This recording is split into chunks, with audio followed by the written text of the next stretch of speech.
this. We got a full house today. Yes. I think it's Thursday, isn't it? Yeah. All right, thanks, everybody. Do have a few things at the top. On Syria, we were appalled to learn today of the death of Dr. Hassan Mohammed al-Araj in Hama, Syria. Doctor, of course, killed from an alleged airstrike. He was a widely respected and beloved medical professional in Syria, regarded throughout Hama and all of northern Syria for his talent and his selflessness. He was an innovative leader in providing urgent and much-needed medical care to Syrians in need. He donated his hospital, in fact, to serve people for free, led the efforts to try to stabilize his own community, and was even developing underground hospitals, places where people could go to get to care when they were too afraid or unable to go to the main hospital. Again, attacks against civilians, particularly medical professionals, are just abhorrent, and we continue to call on everybody, particularly the regime, to respect the right of medical professionals to do their jobs. We're simply trying to save lives. So again, we're appalled to learn of the death, and we offer our thoughts and prayers to everyone who knew him, and particularly to his friends and family. In Iraq, today, we commemorate with great sadness the victims of Saddam Hussein's barbaric Anfal campaign of 28 years ago against Iraqi Kurds, Assyrians, Shabaks, Turkmen, Yazidis, Mandians, and other ethnic minorities. The horrific Anfal campaign resulted in the murder of thousands of Iraqi men, women, and children, up to about 5,000 actually, and the wounding and maiming of many more.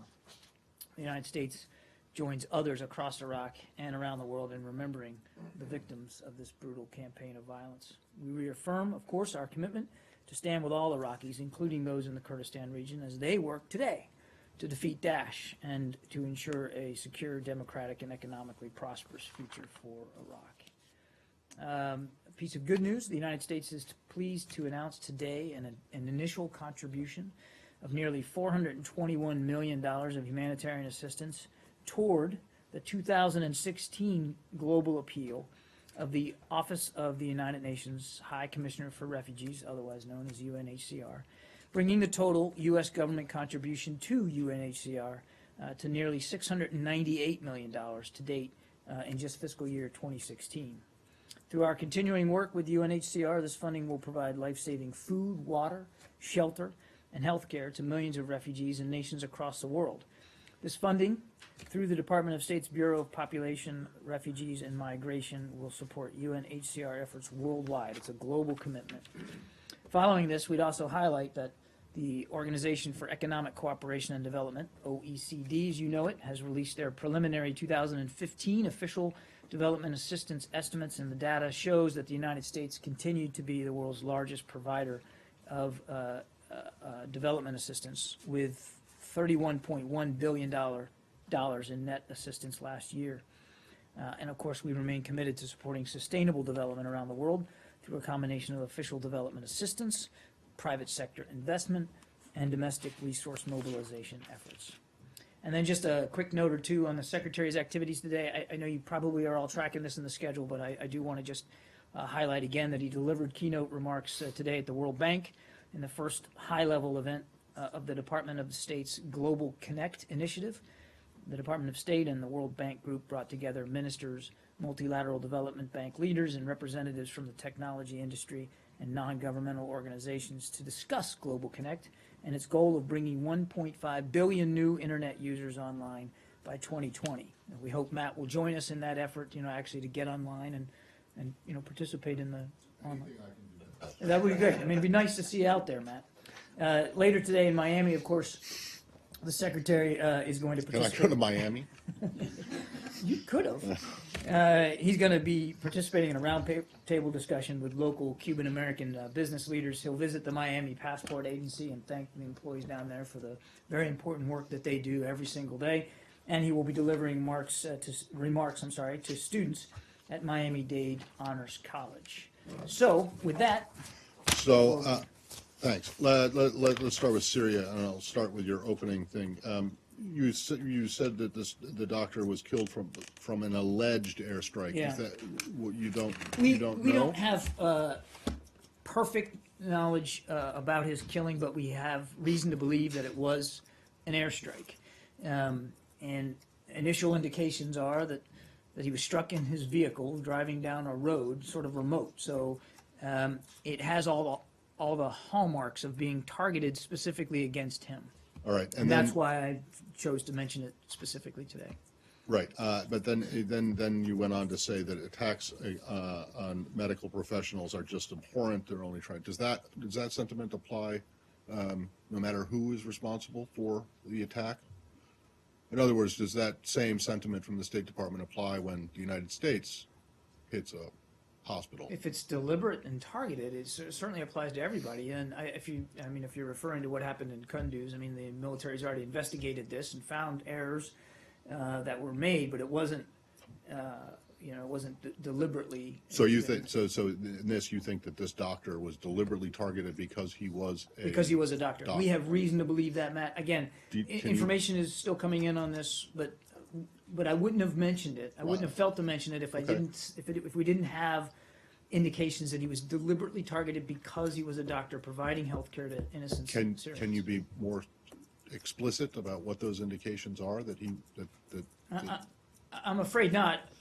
I can't go into too much detail on the sources of information, but what I can tell you is just the circumstances as we know it, in a car, by himself, on a road, in a remote area, nobody else around, deliberately. But that doesn't necessarily mean the people that struck him knew that he was a doctor. But you're saying As I you have said, alleged indications. airstrike, and I said we're looking into it. All right. More broadly on Syria, you probably have seen that the situation in Aleppo has gotten pretty bad. Thousands of people are fleeing. The atmosphere in Geneva appears to be one of pretty much doom and gloom on the humanitarian aid front. Mm-hmm. And I'm just wondering what your thoughts are about both of those. Well, we're watching the Syrian regime offensive near Aleppo very, very closely. And we've seen reports that Russian airstrikes are also supporting this offensive. And we are concerned about what they're doing, what their intentions are, and who they're striking. Certainly mindful that civilians are fleeing, and I think no one should be surprised by that. But we're watching it as closely as we can, and we are concerned about it. The other thing,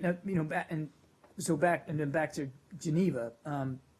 You're right. We continue to be concerned about what is a worrisome trend in humanitarian access. It's not going in the right direction, and that is a significant issue of discussion in Geneva. And frankly, it's a significant issue of discussion here at the State Department as we consult with other ISSG members.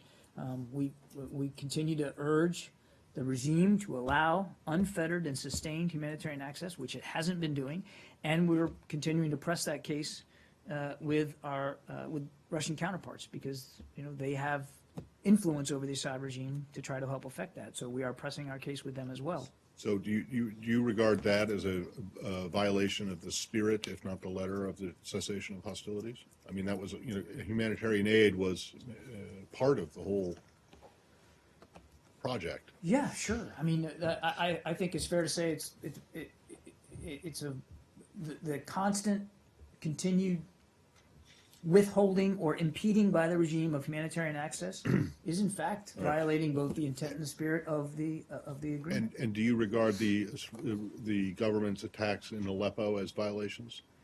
Well, to the degree that they are targeted and going after opposition groups or civilians, absolutely. So what is the consequence of these violations? Yeah.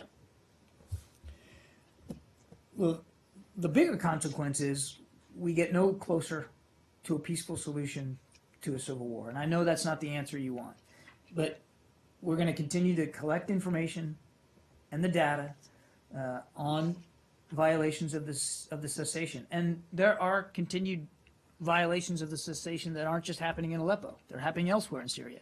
We're continuing to work through the task force to collect the information and the data, to analyze it, to create a record here, and at the same time, doing everything we can to press, in this case in particular, the Russians, to continue to use their influence to try to get Assad to stop this activity. Aleppo in particular, and it's important to remember that it's a mixed environment there. I mean, to be honest, that there aren't just opposition groups there. We do believe that there are pockets of Nusra and perhaps even Daesh in and around Aleppo. So we're watching this I wouldn't call it a campaign. That's probably not a fair way of describing it. This offensive in Aleppo, we're watching it very, very closely. And to the degree that opposition or civilians are being targeted, we're going to monitor that, we're going to track that, and we're going to raise that case. So the consequence then is that you get written down in a book someplace? To I think what end is the plan somehow to prosecute or to go after those at some point who violate the cessation of hostilities? Because otherwise, what is the incentive Sure. for... Look, there could be ramifications down the road. Right now, we're focused on monitoring and assessing these violations and keeping an accurate record, and then trying to use the appropriate amount of influence on those who are violating it. And by and large, the violations continue to be against the regime, and Russia continues to be really the only party that has credible influence with the Assad regime right now. I'm not going to rule anything in or out at this point about other methods or measures of accountability which may occur in the future. That's why, because we're not going to rule anything in or out right now, we're going to continue to analyze this data and continue to keep track of it. I'll stop after this, but I just don't understand how do you expect to convince people to respect the cessation of hostilities when there is no consequence for doing it? I didn't say there would be no consequence. But there isn't any right now. There's nothing. Right now, the focus is on someone trying to keep writes it in it down. place. And look, largely, it is still holding. There have been and continue to be violations. I note that. I admit that. But largely, it's still holding, and the violence in Syria is largely down. And there's no question about that. And it's lasted a heck of a lot longer than I think anybody originally thought at the outset that it would. Or not lasted. And well, again. I mean, it's a cessation of hostilities in name only. The hostilities haven't ceased. No, I would disagree with that. I wouldn't say it was in name only. There have been violations, absolutely. But look, Matt, I mean, the other thing to remember is, it's the 13th of April, and we've got now... I think it's the 14th. Sorry. The 13th is... That might be one of the problems you have right there. Well, it's jet lag on my part. I know, you just got back. But listen, we just now started another round of talks in Geneva, right. And that is not insignificant. And I don't think that we would be now on round 3, round 2, if probably by your count, but round 3, if there wasn't, yeah, except that you can't point to an anything acknowledgement that but nothing was accomplished in the first 2 rounds. The first round ended before it even really got started. The second round didn't produce anything. I told you. I said you would not count round 1 as round 1. I knew you wouldn't. All right. But well, I'm not even sure I count round 2 as round 2 since they didn't produce anything. That's not true. They came up with a set of common principles between the two sides. Yeah, a cessation of hostilities, which they're not respecting. 12 principles never been done before. Can I just follow up on the flip side? Look, before we go there, I just want to. But before we go there, because I'm not. These are fair questions and a fair line of questioning. Quite frankly, the reduction is significantly down.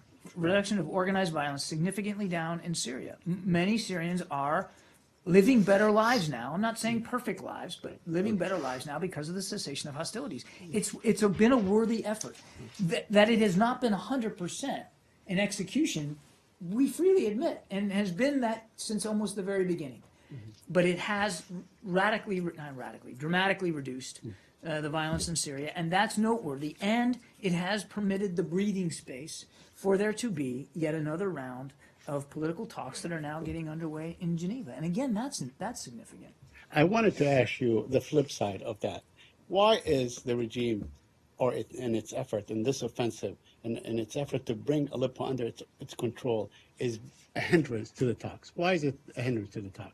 One would assume that having more territory under one address, which in this case the Syrian government, would facilitate actually the process of the talks. First of all, it hasn't hindered the talks. I mean, the evidence you would have to conclude it hasn't, because they've started meeting in Geneva. But to the larger point here, and I've said this before, anything that bolsters their influence over the Syrian people, the tyranny that this particular regime has proven still capable of, is not a good thing for Syria. It's not a good thing for the future of the country, and it's certainly not a good thing for the ongoing civil war. So let's be clear. I mean, just like we said in Palmyra, while it was good that Daesh was kicked out of Palmyra, an expansion of Syrian regime control is not a good thing for the long-term future of Syria, nor would it be here in Aleppo either. But you all along said that Nusra and Daesh were actually fair game. I mean, there is no cessation of hostilities with them. So why should the Syrian regime stop attacking those areas that are either manned or controlled by Nusra or Daesh? If the offensive actions are being taken solely against Nusra and solely against or solely against Daesh, that's a good thing, and we want to see Daesh and Nusra defeated there in Syria. But I think we also believe that an expansion of Syrian regime control over the country through military means is not in the best interest of the Syrian people. It's not in the best interest for the future of Syria. Can I ask you to comment on the elections and the role that it may or may not play in the ongoing talks, the legislative election, or parliamentarian election that took place yesterday? Can I ask you to comment on that? Well, look, it's hard to see how parliamentary elections right now in Syria can be considered credible or fair or even free right now, when you have the Assad regime still in power, when you have people still being attacked by their own government, and quite frankly, so many millions of Syrians not even there, not even participating in this election, because they've had to flee their country, flee their homes, flee their communities. But, I just want, Iraq held elections while it was involved in war. In fact, this country held election during a civil war. I mean, why is that different? I mean, I'm not suggesting any kind of comparison. Well, I don't think the Iraq War is an apt comparison there. But look, I'm not going to make historical. I'm not a historian, so I'm not going to do that. I'm just saying that however long scheduled they might have been, however long on the dockets, however long the campaigns of the candidates, whatever, it's hard to see how these are in any way going to be credible elections when the regime continues to kill their own citizens, and so many of the citizens aren't going to be participating in this election because they're not there or because they've been killed. So it's very difficult to see how these elections are in any way credible or free or going to be fair moving forward. And what we want to see, this is again back to why Geneva is so important, is we want to see the regime and the opposition continue to have a dialogue about an appropriate transition process, and as we work through towards getting a new constitution, and then at the end of that, in accordance with the communiques and the UN Security Council resolution, legitimate, credible, free, and fair elections, which include, by the way, the Syrian diaspora. John, there was the doctor for a moment. You say he was killed by an airstrike. Yes. You haven't said who carried out the airstrike. I have not. I said it was an alleged airstrike. Again, which air forces operate in the Hama area? Well, the Russians do. The Russians do. But we're looking at this very closely. The point I was trying to make is that the early indications are that this doctor was, early indications, deliberately targeted and killed. And all he was trying to do was save lives. That's the point that needed to be made. Iraq? Yeah.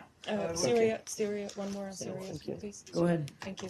The Wall Street Journal cited unnamed U.S. officials who said if the cessation of hostilities fails, the U.S. would approve the delivery of anti-aircraft weapons to the rebels.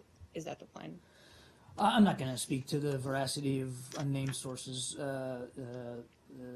in that article. I've seen the article. I can tell you here at the State Department, our focus remains, and you heard Secretary Kerry talking about this just yesterday, our focus remains on the coalition efforts against Daesh and on the political process through Geneva in Syria, and getting to a transitional governing structure that can lead to a new constitution and new elections for Syria that can hopefully get us to a whole unified Syria. But I'm not going to speak to the individual claims by anonymous sources in that story. Our focus still remains on the quote-unquote Plan A, if you will, which is to get a political process in place. John, Yeah. just Iraq. still on Syria. There was an assumption in Saeed's question that the purpose of the offensive on Aleppo is to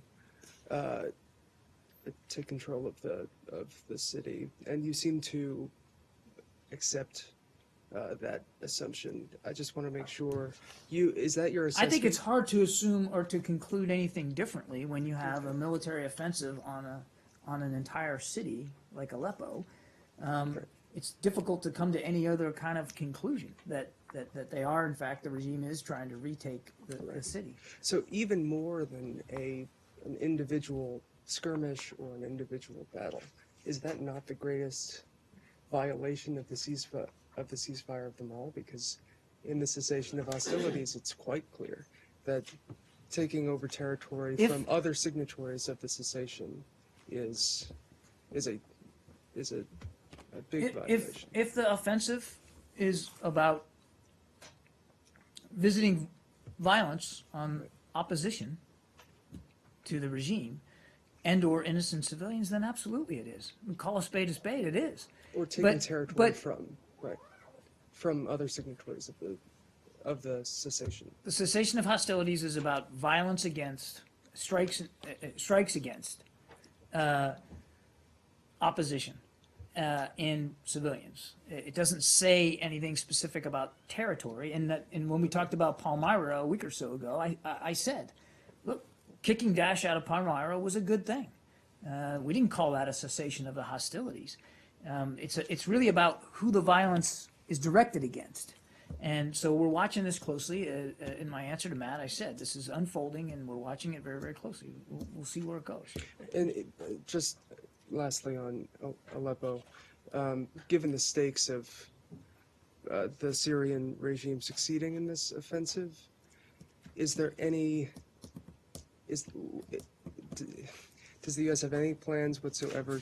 What would the U.S. do to stop said offensive, or is it simply to threaten that it would end the cessation of hostilities? Is there any?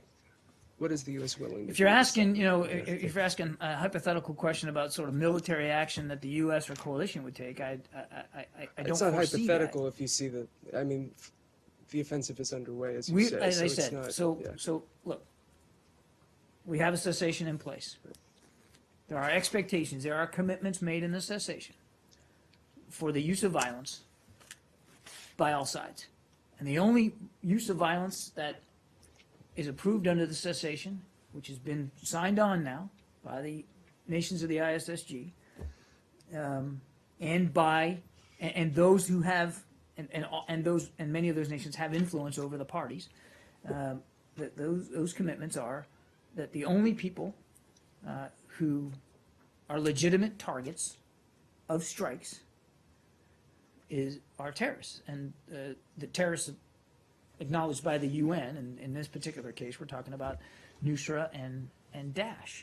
I mean, it's very clearly spelled out. So as I said, we're watching this closely. We're going to monitor the activity as closely as we can.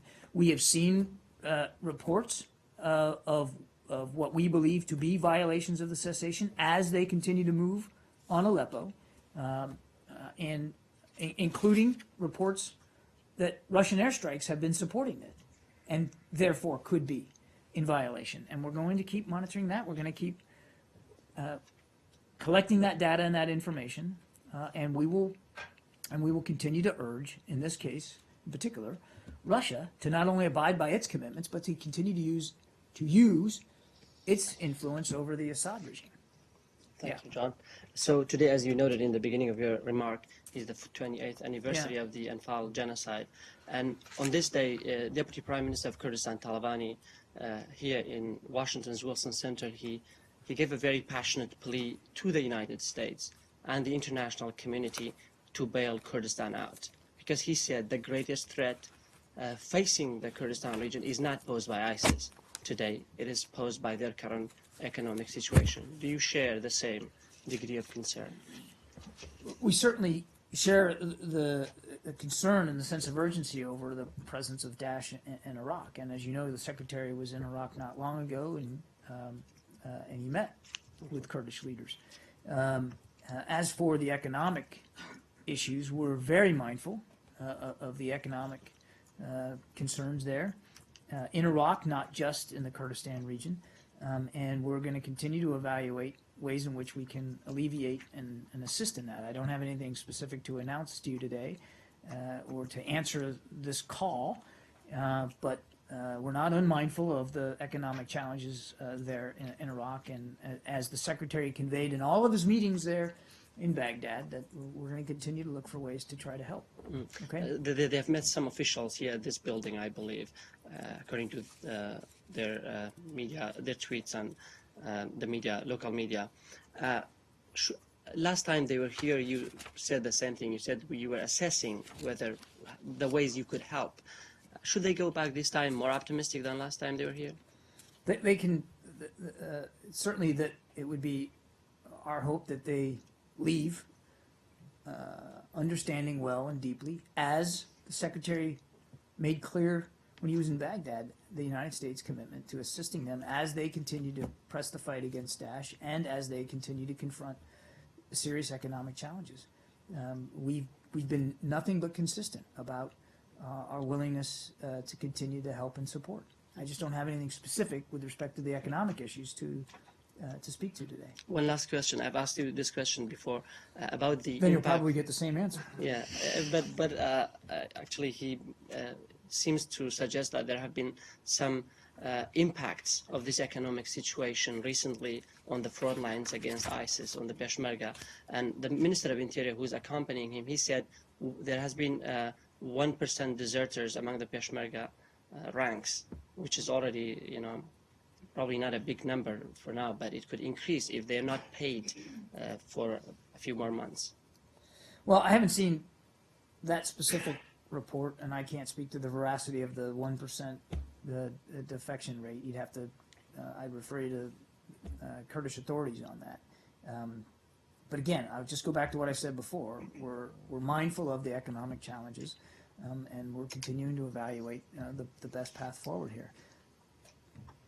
More broadly, we continue to support Iraqi security forces and Kurdish Peshmerga as they continue to press the fight against Daesh, and that support's not going to wane. I have a long list of stuff we've provided the government of Iraq and the Kurdish regional government. I won't read it to you, but there's obviously a long list here of military aid and assistance, to include, advisors, to help them continue to fight Daesh, and that's not gonna stop. Thank you. John, I just want to quickly follow up because I was mentioning something. I was referring to the cessation, and you said it's only violence related, not territory. But the provision I was referring to was, and I'm quoting here, to refrain from acquiring or seeking to acquire territory from other parties to the ceasefire. But That- al-Nusra I'm Al-Nusra and Daesh are not parties to the ceasefire. So if, as in the case of Palmyra, it's about kicking out terrorists and focusing efforts on terrorists, then, as I said, it's not a violation. Right, but if your assessment is that the offensive on Aleppo is intended to take the city, which you believe, As I said before, if we deem violations of the ceasefire, of the cessation, to be valid, we'll call it like it is. We'll call it like it is. Yeah. In Pakistan. Yeah. The National Security Archive today posted number of State Department cables which it obtained through FOIA In some of these cables says that in 2009, ISI paid Haqqani Network $200,000 to launch an attack on CIA training camp in Afghanistan, and 17 CIA personnel were killed. That was a horrific terrorist attack by for the CIA. What do you have to say about that? I'm not going to speak about intelligence matters. Again, I would just say that we've been consistently clear with the highest levels of the government of Pakistan that it must target all militant groups, including the Haqqani Network, Al-Qaeda, Lashkar-e-Taiba, and the government of Pakistan itself, as you know, has repeatedly said it's not going to discriminate against terrorist groups regardless of their agenda or affiliation. So, But this is the case of one of your friendly countries paying money to terrorists. I'm not going to.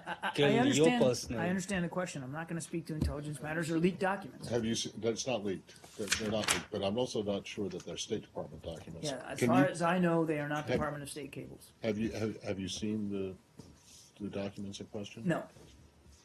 But these Could are- you take the question, and this won't get into the content, but what the provenance of these documents is? I don't believe they're identified as State Department documents, and the originator of has been redacted, so you can't tell.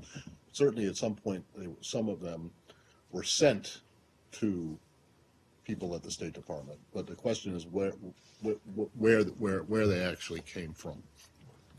I'll take it. Thanks. I'll take a look at it, but as far as I know, again, they're not State Department cables. These I'm were, not gonna these speak were about it. released, provided under FOIA by State Department. I'm sorry? These were provided under FOIA by the State Department Okay. itself. I That doesn't apologize. mean I that they're didn't- State Department cables. I didn't understand the question in terms of whether they were leaked or not, so that's my bad. But the indications that we have are that they're not State Department cables. But that's not the question. The question is, do you think the relationship between Actually, that ISI was my question. Okay. That was not my question. So whose question am I answering now? The question was, do you think this ISI still has links with Haqqani Network? Listen, I've already answered that question. We've made it clear what our expectations of the government of Pakistan are, and the government of Pakistan has made it clear publicly, repeatedly, that it's not going to discriminate against groups. Yeah. Sir, the political parties in Pakistan have launched a campaign against Prime Minister Sharif to resign after the accusations of corruption in Panama Papers. So the question is that will United States support the democratic elected Prime Minister of Pakistan, or you want to see the corrupt leaders go home? Well, look, these are decisions that the Pakistani people have to make, and we've talked about this before. Separate and distinct from that, and I'm not talking about this specific case, the Secretary has also been very clear about the dangers of corruption around the world and what that does to fuel extremism and to increase economic instability and the corrosive effect that it can have on entire societies. So corruption is something we obviously take very seriously. You heard about it yesterday when we released our human rights report. But in terms of this particular case, I mean, these are decisions that the Pakistani people have to make. So it's about Afghanistan. The Secretary recently visited Kabul and had series of meetings there. So there's a lot of problems right now in Afghanistan, and there's still a power tussle between President Ghani and Abdullah, Taliban preparing themselves for a big battle. So what positive message or any good news Secretary brings from Kabul? I would refer you to the press conference that he did with President Ghani right after his meetings.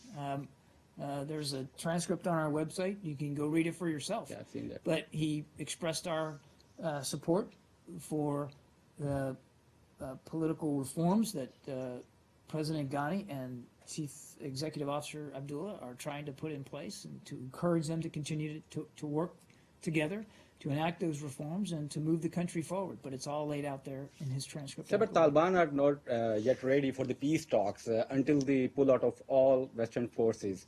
And the interesting thing is that despite their stubborn attitude, their leaders living luxurious life in Pakistan, and few are in Qatar. I mean, it's not about Pakistan and Qatar. The United States also stopped calling them terrorists, the Taliban. What's really going on, sir? Why there is so much tolerance for Taliban? For their leaders, I mean. Look, we've talked about this before.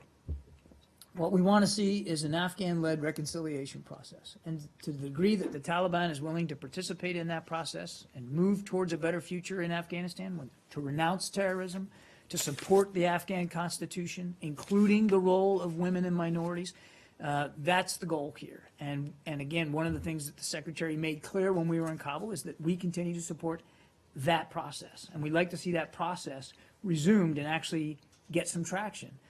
But to the degree that Taliban members, and you know well as I do, they're not a monolithic group. To the degree that Taliban members are not going to renounce that association with terrorism and continue to pose a threat to either the Afghan people or American troops or NATO troops that are there, they will face the consequences of that. They will be targeted. They can be targeted if they're going to pose that kind of threat and conduct those kinds of attacks. There's no tolerance for the Taliban here that in the way you describe it. It's about what we want to see is support for an Afghan-led reconciliation process. Okay? Yeah. Can we go to East Elliot? Asia? What was that? East Asia. First, on the earthquake that struck southern Japan earlier, I was wondering if you have any information you can share about any assistance being provided or any requests. I don't have an update now. I mean, obviously, we're monitoring the situation as best we can. I'm not aware of any requests for assistance. Clearly, our thoughts and prayers go out to everybody affected by that.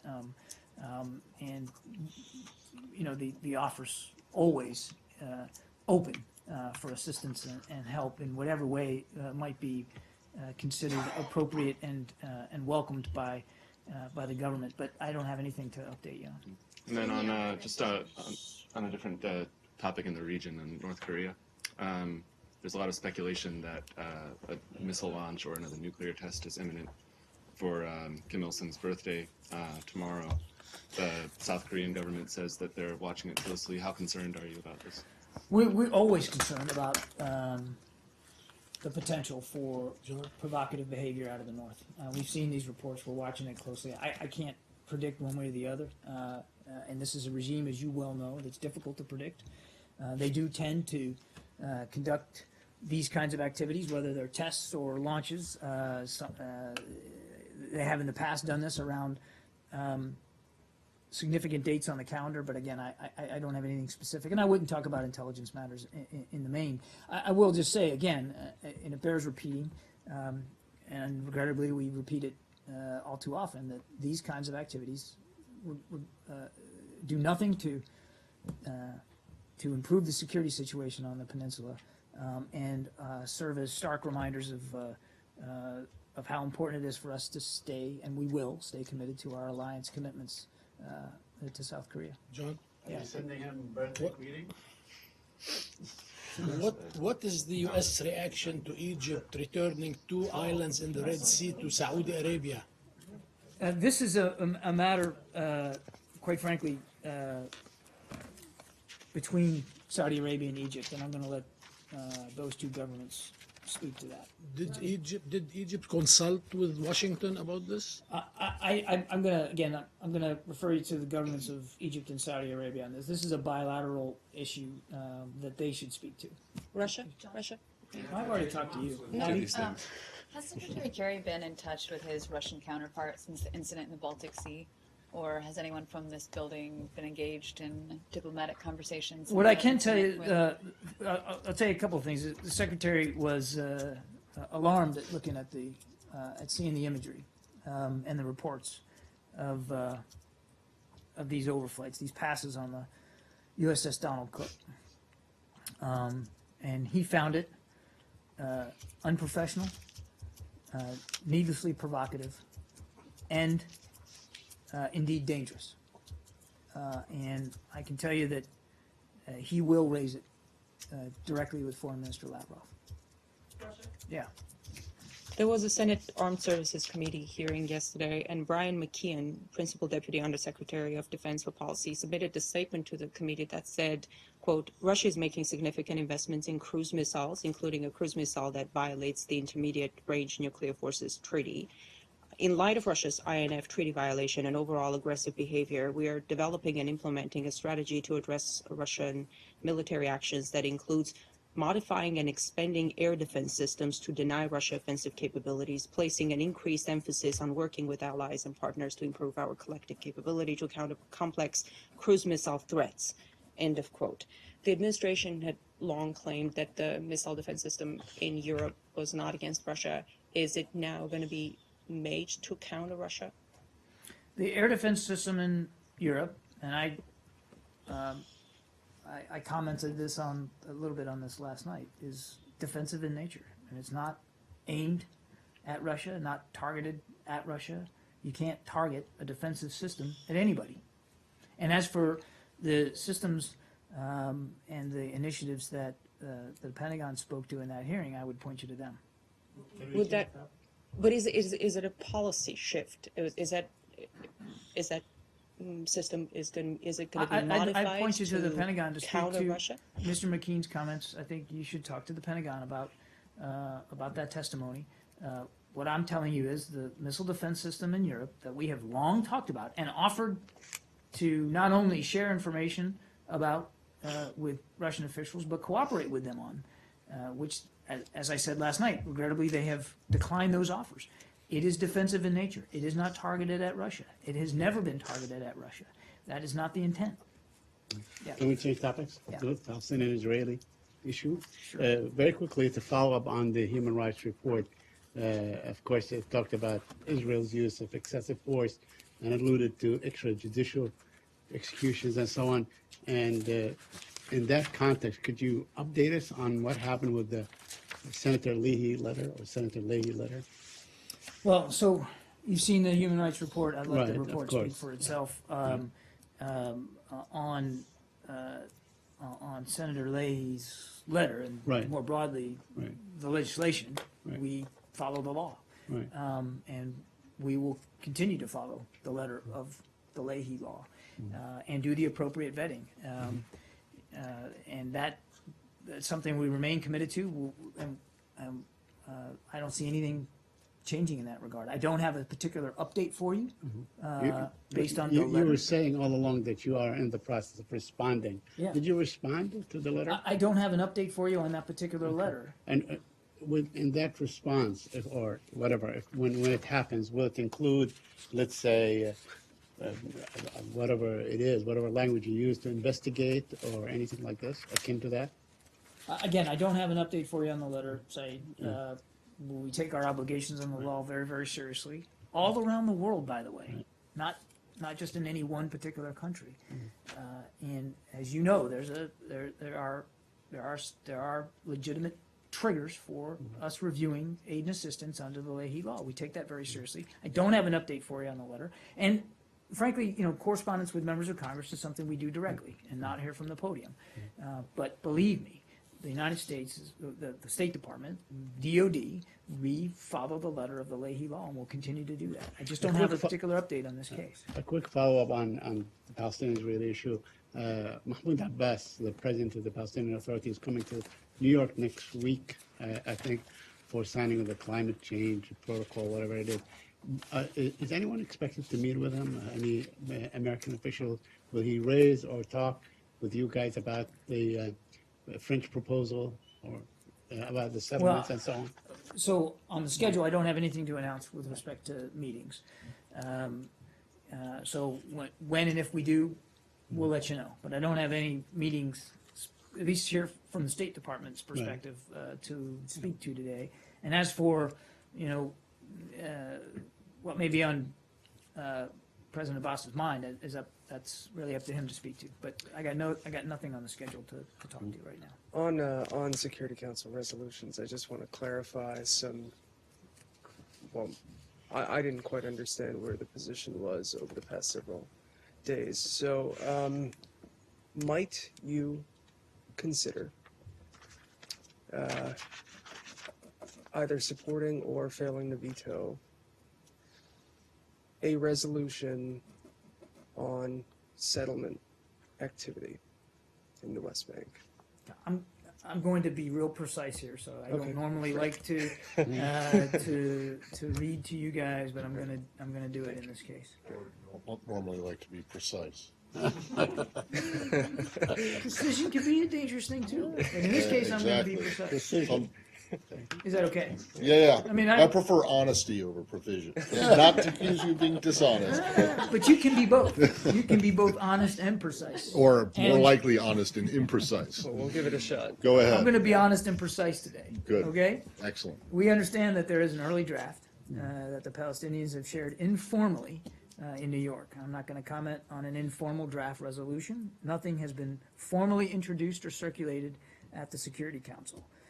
We are very concerned about trends on the ground, and we do have a sense of urgency about the two-state solution. We will consider all of our options for advancing our shared objective of lasting peace between Israelis and Palestinians, but I'm not going to comment on a draft Security Council resolution.